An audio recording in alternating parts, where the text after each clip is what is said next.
سرکار سیدنا شیخ عبد القادر جیلانی غوث اعظم رضی اللہ تعالی عنہ و ارضاہ عنا، آپ 5ویں صدی ہجری کے اخیر میں آپ کی ولادت ہوئی۔ باختلاف روایات 470 یا 471 ہجری میں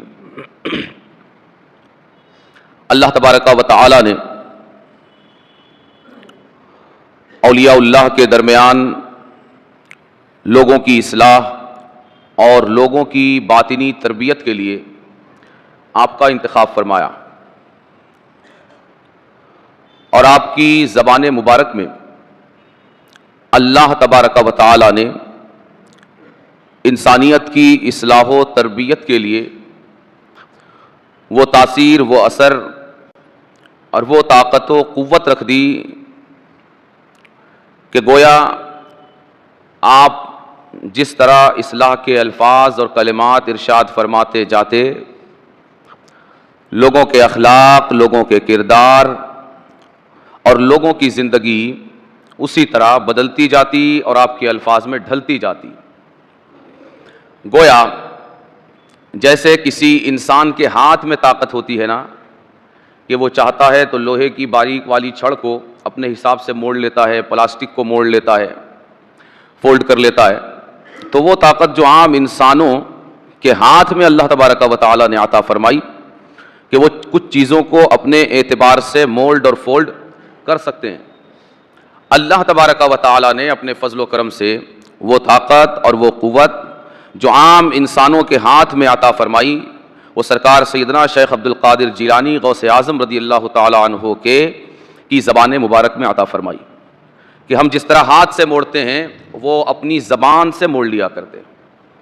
اور ایسا بھی موڑتے کہ آپ کی ایک مجلس کی حاضری وہ زندگیوں میں انقلاب لانے کے لیے کافی ہوتی، زندگیاں بدلنے کے لیے کافی ہوتی۔ اللہ تبارک و تعالی نے وہ اثر آپ کی زبان میں عطا فرمایا تھا، اور پوری بے باکی کے ساتھ، چونکہ آپ یہ صوفیہ کے امام بھی ہیں، تصوف کا سلسلہ قادریہ یہ آپ کی ذات سے منسوب ہے، اور آپ کے نام عبد القادر کی طرف نسبت کرتے ہوئے ہی یہ سلسلہ قادریہ ہے، تو آپ صوفیہ کے امام بھی ہیں، اور صوفیہ کے یہاں یہ بتانے کی ضرورت نہیں ہے کہ یہ بڑا خاص وصف اور امتیازی شان رہی ہے کہ وہ کبھی وزارتوں، عمارتوں اور سلطنتوں سے خوف نہیں کھایا کرتے، بڑی بے باکی کے ساتھ آپ کلام فرماتے اور بغیر کسی کے خوف اور ڈر کے حق بات زمانے کے سامنے رکھ دیا کرتے، امت کے غریبوں کے لیے اتنے نرم کہ ان کے کپڑے بھی صاف کر دیا کرتے، حتیٰ کہ سر سے جوئیں بھی نکال دیتے، لیکن زمانے کے ارباب اقتدار، اصحاب وزارت و سلطنت کے لیے اتنے سخت کہ آپ نے کبھی ان کے اقتدار، ان کے مال اور ان کی دولت کے آگے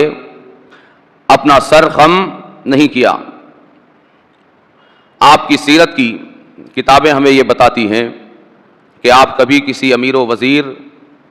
اور کسی مالدار اور کسی سیٹھ صاحب کے لیے کھڑے نہیں ہوئے۔ تو یہ موجودہ حالات میں خاص کر ہمارے اسلاف کے یہ پہلو بالخصوص ہمارے علماء کے لیے اور اسی طرح ہماری عوام کے لیے یہ خاص کر اپنانے کے ہیں اور ان پر عمل کرنے کے ہیں۔ سرکار سیدنا غوث اعظم رضی اللہ تعالی عنہ جیسی شخصیتیں اللہ تبارک و تعالی نے آقا کریم صلی اللہ علیہ وآلہ وسلم کے بعد اس امت میں اسی لیے پیدا فرمائیں کہ ہم ان شخصیات کو آئینہ بنا کر ان کے اخلاق، ان کے کردار اور ان کے اطوار زندگی کو اپنانے کی کوشش کریں کہ یہ کن راستوں سے چل کر اور کن منزلوں کے مسافر بن کر کا یہ قرب اور یہ مقام اور یہ مرتبہ کی بارگاہ میں یہ قبولیت انہوں نے حاصل کی۔ آپ کا لقب محی الدین ہے۔ کیا ہے؟ محی الدین۔ زمانہ اپنے دل کو اور اپنے آپ کو دین اپنا کر زندہ کیا کرتا ہے کہ جو بے دین ہے وہ مردہ ہے، اور جس کے پاس دین اسلام اپنی صحیح صورت میں ہے وہ زندہ ہے۔ لوگ دین اپنا کر زندہ کرتے ہیں، مگر سیدنا شیخ عبد القادر جیلانی سرکار غوث اعظم رضی اللہ تعالیٰ عنہ کی شان یہ ہے کہ زمانہ دین سے زندہ ہوتا ہے، آپ کی شان یہ ہے کہ آپ دین کو زندہ فرماتے ہیں، دین کو زندہ فرماتے ہیں، یہ شان۔